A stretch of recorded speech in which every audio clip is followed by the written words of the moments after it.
지난 2월 제주대 기숙사 철거 과정에서 노동자가 숨진 사고를 기억하실 텐데요. 이와 관련해 제주에서는 처음으로 건설업체 대표가 중대재해처벌법 위반 혐의로 검찰에 넘겨졌습니다. 고용노동부는 또 다른 사망사고 2건도 중대재해처벌법 적용을 검토 중이어서 이 건설 현장의 안전 불감증이 개선될 수 있을지 주목됩니다. 김찬현 기자입니다.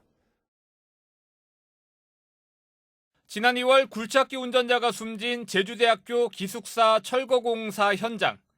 철거 작업 중 높이 10m의 굴뚝이 부러지면서 굴착기를 그대로 덮쳐 인명피해로 이어졌습니다. 사고 직후부터 철거 순서를 지키지 않았고 기본적인 공법도 따르지 않았다는 의혹이 잇따랐습니다. 그걸로 다 떠서 내려야 되는 거예요. 돈을 절약하기 위해서 한 거잖아요, 돈을. 빨리 돈을 안 들이고 하려고. 고용노동부와 경찰은 시공사와 현장 사무실 등을 압수수색했고 7개월 만에 중대재해처벌법 위반 혐의를 적용하기로 결정했습니다. 작업계획서상 굴뚝을 맨 마지막에 철거해야 하는데 이를 어기고 가장 먼저 철거했고 굴뚝에 취약한 부분이 있었는데도 사전에 구조물에 대한 조사를 제대로 하지 않았다는 겁니다. 고용노동부는 재해 예방에 필요한 조치들이 부족해 시공업체 대표를 중대재해처벌법 위반 혐의로 현장 소장과 안전관리 책임자 등을 산업안전보건법 위반 혐의로 검찰에 넘겼다고 밝혔습니다. 경찰도 현장 소장 등 4명을 업무상 과실치사 혐의로 송치했습니다. 고용노동부는 지난 5월 제주시 외도동의 호텔 신축공사 현장에서 60대 노동자가 이동식 방음벽에 깔려 숨진 사고와 지난 6월 제주시 노영동의 오피스텔 공사장에서 노동자가 추락해 숨진 사고에 대해서도 중대재해처벌법 적용을 검토하고 있습니다. 제주에서도 중대재해처벌법 첫 사례가 나온 가운데 고용노동부와 경찰은 산업 현장의 사고 예방을 위해 단속을 강화하겠다고 밝혔습니다. MBC 뉴스 김찬현입니다. 제주 MBC가 단독 보도했던 돌고래 불법 반출 사건을 지시했던 이 제주와 경남의 업체 관계자들이 결국 검찰에 넘겨졌습니다. 그런데 문제는 이들이 유죄로 인정된다 해도 이미 제주 바다에 방류된 제주 남방 큰 돌고래와 달리 이 돌고래들은 몰수에도 마땅히 보낼 곳이 없다고 하는데요. 왜 그런 것인지 이따금 기자가 보도합니다. 돌고래가 사육사와 마주본 채 춤을 추듯 빙글빙글 돌고 노래에 맞춰 배영을 합니다. 최근 자연 방류가 결정된 제주 남방 큰돌고래 비봉이와 일본에서 수입된 큰돌고래 태지와 아랑이입니다. 그런데 돌고래 쇼가 중단된 지난 4월 큰돌고래 2마리를 실은 화물차가 제주항에 나타났습니다. 여객선에 실린 큰돌고래들이 몰래 옮겨진 곳은 경남의 거제 시월드. 제주해경은 제주 퍼시픽 리솜의 총지배인 박모 씨와 거제 시월드 본부장인 신모 씨를 해양생태계법 위반 혐의로 검찰에 송치했습니다. 해양보호생물인 큰돌고래를 옮기려면 시도지사의 허가를 받아야 하는데 이 같은 규정을 어겼다는 겁니다. 관련자 2명을 해양생태계법 위반으로 입건해서 제주지방검찰청에 송치하였습니다. 환경부도 멸종위기종 양도 신고를 하지 않은 제주 퍼시픽 리솜과 돌고래 반입 사실을 숨긴 거제 시월드에 각각 과태료 200만 원을 물렸습니다. 검찰에 넘겨진 이들이 유죄로 인정되면 형사처벌과 함께 돌고래들도 몰수 대상이 될 수 있습니다. 문제는 제주 남방 큰돌고래와 달리 일본산 큰돌고래들은 국내 바다에 적응하기 어렵고 생태계 교란 우려도 있어 마땅히 보낼 곳이 없다는 겁니다. 지금 당장 몰수하더라도 야생에 방류했을 때 생존이 불투명하기 때문에 바다 쉼터를 만들어서 그곳에서 살게 하는 게 가장 좋은 대안입니다.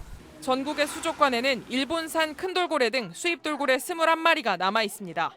해양수산부는 이들 돌고래를 위한 바다 쉼터 조성을 검토하고 있지만 막대한 비용과 장소 선정 문제 때문에 논란은 계속될 것으로 보입니다. MBC 뉴스 이따금입니다. 서귀포 국립요양원에 입소한 노인을 방치해 무릎이 괴사했다는 신고가 접수돼 행정당국이 조사에 나섰습니다. 서귀포 국립요양원에 입소한 80대 입소자의 가족은 요양원 측이 무릎이 괴사할 때까지 방치했다는 글을 제주도청 홈페이지에 올렸습니다. 가족 측은 노인보호 전문기관에 신고하고 경찰에 방임 학대 혐의로 고소했는데 요양원 측은 지난해 물리치료를 받아 상처가 난 뒤 악화돼 가족이 함께 가서 병원 치료를 받아왔다고 해명했습니다. 학생 안전 문제와 환경 파괴 논란이 일고 있는 서귀포시 우회 도로를 오영훈 제주도지사가 조속히 추진하겠다고 밝혔습니다. 제주를 국제자유도시로 만드는 비전을 폐기하는 문제를 놓고 도지사와 도의원이 논쟁을 벌이기도 했습니다. 박주현 기자입니다. 서귀포시 서홍동과 동홍동을 연결하는 4.2km 길이의 왕복 6차선으로 개설 예정인 서귀포시 우회도로. 근처에 서귀포 학생문화원이 있어 학생 안전 문제가 제기됐고 천지연 폭포 상류를 관통해 환경 파괴 논란도 일고 있습니다. 도의회 도정질문에서 서귀포시가 지역구인 도의원이 조속한 도로 개설을 촉구하자 오영훈 지사는 속도감 있게 진행하겠다며 조속한 추진을 약속했습니다. 이제는 더 이상 미루지 마시고 새로운 도지사와 교육감께서 마무리 지어야 하지 않겠습니까? 대체부지 마련과 조기 기관의 이설 그리고 도시 우회도로 개설 사업이 속도감 있게 진행될 수 있도록 하는데 최선을 다하겠다는 말씀드립니다. 시청사 이전과 행복주택 건설 계획 백지화로 방치된 제주시 시민복지타운을 주민 참여형 공원으로 활용돼야 한다는 제안에 대해서도 오영훈 지사는 찬성한다고 밝혔습니다. 주민 참여형 공간, 공원으로. 공원에는 저는 찬성합니다. 머지않은 시간에 그렇게 되길 기대합니다.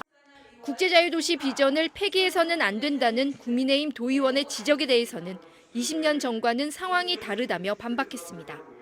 제주 국제자유도시라는 비전을 변경한다는 계획을 추진하시는 것입니까?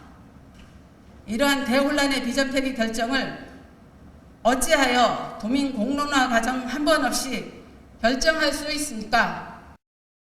그리고 2002년에 시작됐던 그 옷을 21세기 2022년에도 아니면 2030년에도 계속 그 옷을 고집해야 될 것이냐 하는 점에 있어서는 저는 다르게 생각합니다. 오영훈 지사는 제주의 소득 불평등이 심화되고 있다는 지적에 대해 주택 공급 확대 등을 추진하겠다고 밝혔고 원도심 주차난 해결을 위해 학교 운동장 부지 활용을 교육청과 협의하겠다고 말했습니다. MBC 뉴스 박주연입니다. 제주 지역에서 어제 코로나19 확진자 265명이 발생했고 오늘 오후 5시까지 168명이 추가로 확진됐습니다. 최근 일주일간 하루 평균 확진자는 297명으로 지난 7월 8일 이후 77일 만에 200명대로 떨어졌습니다. 제주에서는 1,600여 명이 격리 중이며 입원 치료 중인 환자 7명 가운데 위중증 환자는 없습니다. 정부가 제주와 세종 지원단을 통합해 규모를 대폭 축소한 것으로 확인됐습니다.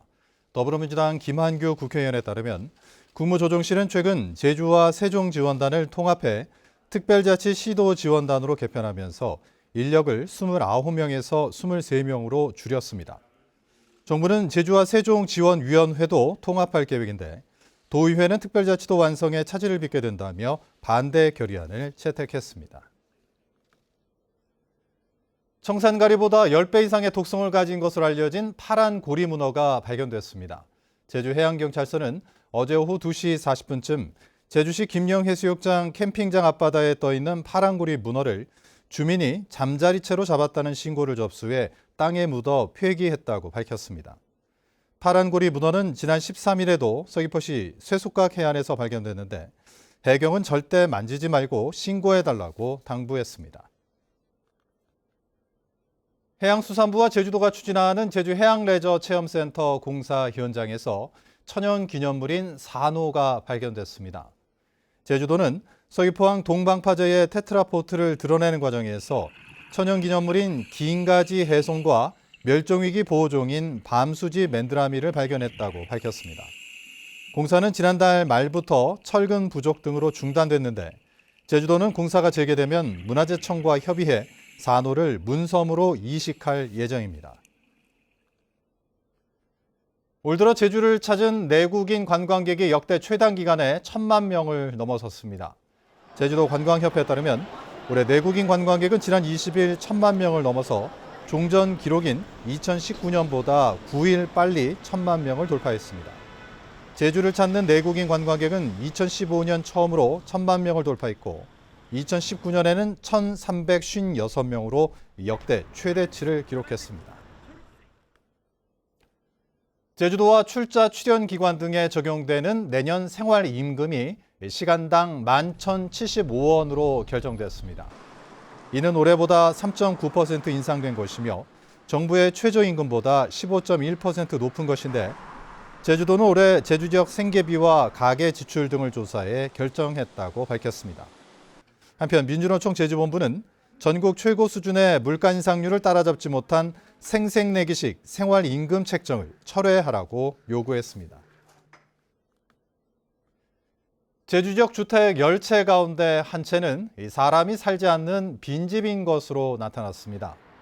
통계청에 따르면 2020년 기준 제주 지역 빈집은 3만 5천여 호로 전체 주택의 13.2%를 차지해 전남에 이어 전국에서 두 번째로 빈집 비율이 높았습니다.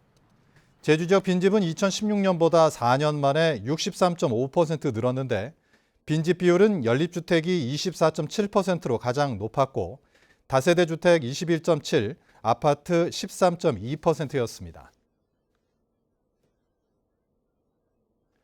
뉴스데스크 제주를 마칩니다. 시청해주신 여러분 고맙습니다.